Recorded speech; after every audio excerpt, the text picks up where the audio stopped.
பொதுவாகவே கிறிஸ்தவர்கள் பழைய ஏற்பாட்டில் இருக்கிற தெய்வம் ரொம்ப கோபக்காரரு, புதிய ஏற்பாட்டில் இருக்கிற தெய்வம் ரொம்ப அன்பானவர் அப்படின்ற ஒரு புரிதலோடு இருக்காங்க. ஆனா அது உண்மை கிடையாது.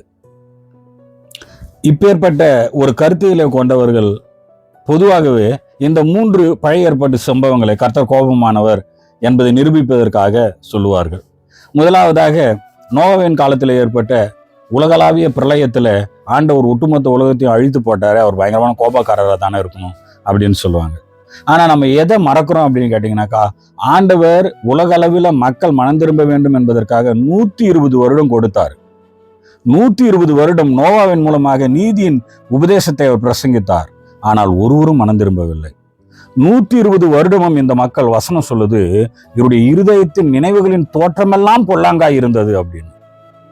120 வருடம் ஒருவர் மனம் திரும்ப வேண்டும் என்று காத்திருக்கிறார் என்றால் அது அன்பு இல்லைன்னா வேற என்ன? என்னை பொறுத்த வரைக்கும் அவர் பேரன்பு உள்ளவர் இந்த பகுதியில்.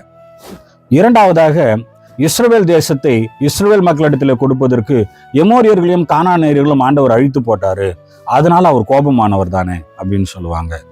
கர்த்தர் கிட்டத்தட்ட 600 650 வருஷம் எடுத்துக்கிட்டாரு. ஆபிரகாமுக்கு வாக்குத்தத்தம் பண்ணப்பட்டதிலிருந்து 600 650 வருஷம் எடுத்துக்கிட்டார் ஆண்டவர் இஸ்ரவேல் தேசத்தை இஸ்ரவேல் மக்களிடத்தில் ஆண்டவர் கொடுப்பதற்கு.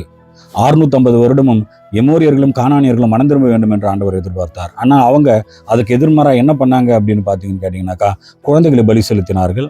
அவருடைய தெய்வங்களே ஒழுக்கக்கேடானதா இருந்தது. கோயில்களில் விபச்சாரங்கள் கட்டாயமாக்கப்பட்டிருந்தன.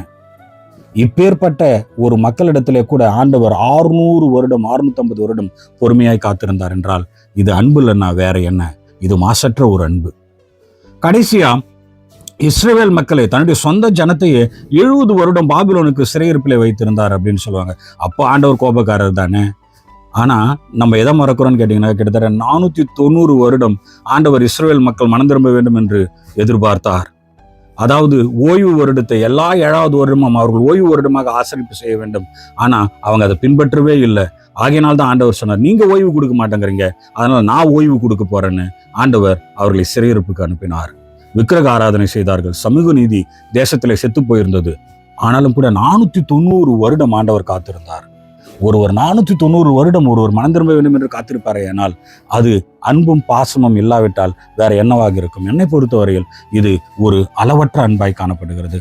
ஆகையினால இந்த பகுதிகளிலே இருக்கிற தெய்வம் அளவற்ற அன்புள்ளவர், அளவற்ற பாசமுள்ளவர், அளவற்ற நம்மீது கருணை கொண்டவராய் காணப்படுகிறார்.